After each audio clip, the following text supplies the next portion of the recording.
আল্লাহ তাআলা ভালোবেসে আমাদেরকে দুটা দিন দান করেছেন, ঈদুল ফিতর, ঈদুল আজহা। ঈদ অর্থ খুশি বা আনন্দ, ঈদ অর্থ খুশি বা আনন্দ। আর আজহা বা কুরবানি শব্দের অর্থ হলো ত্যাগ করা। কি করা? ত্যাগ করা। তা আল্লাহ রাব্বুল আলামিনের জন্য আমরা যা কুরবানি করি সেটাকে আমরা অবশ্যই আল্লাহ তাআলার জন্য আমরা ছেড়ে দিব, আল্লাহ দেওয়া রিজিক থেকে আমরা ছেড়ে দিব। মনের মধ্যে এই জিনিসটা মায়া রাখবো না, একমাত্র এইটাই মনে করবো যে আল্লাহ দেওয়া রিজিক থেকে আমি ওই জিনিসটা কিনে আমি কোরবানি করলাম, তাহলে আল্লাহ খুশি হবে। এই জন্য আসুন, কোরবানি এমন, কোরবানি ইসলামের শরীয়তের মধ্যে কয়েক ধরনের কুরবানি রয়েছে, কুরবানি বা ত্যাগ রয়েছে। যেমন কিছু কুরবানি আছে জানকে কষ্ট দেওয়া হয়, নামাজ রোজা, নামাজ রোজা হজ জিহাদ ইত্যাদির বিধান আছে না নাই?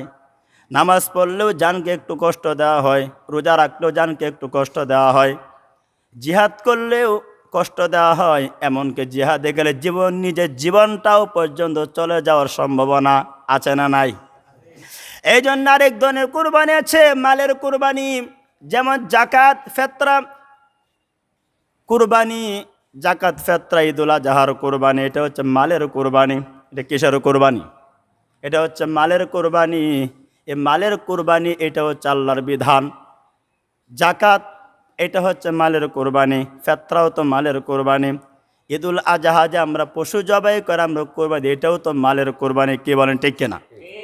এজন্য রব্বুল আলামিন আরেক ধরনের কুরবানি আছে, সেটা হচ্ছে মনের কুরবানি। সুবহানাল্লাহ পড়ি।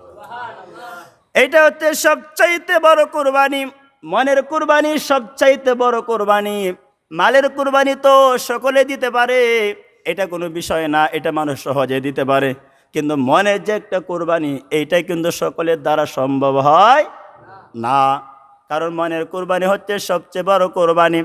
কেমন মনের কুরবানি করতে হবে? মনের মধ্যে আপনি একটা গরু কিনলেন, অনেক টাকা ব্যয় করে একটা কুরবানির জন্য একটা গরু ক্রয় করলেন, কিনলেন, এটা মাল গিয়েছে, এই মালের মধ্যে কোনো মায়া থাকা যাবে না। কি থাকা যাবে না?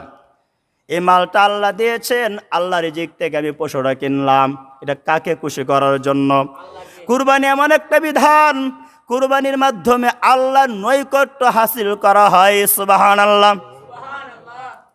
কার নৈকট্য হাসিল করা হয়? কুরবানির মাধ্যমে আল্লাহর নৈকট্য হাসিল করা হয়।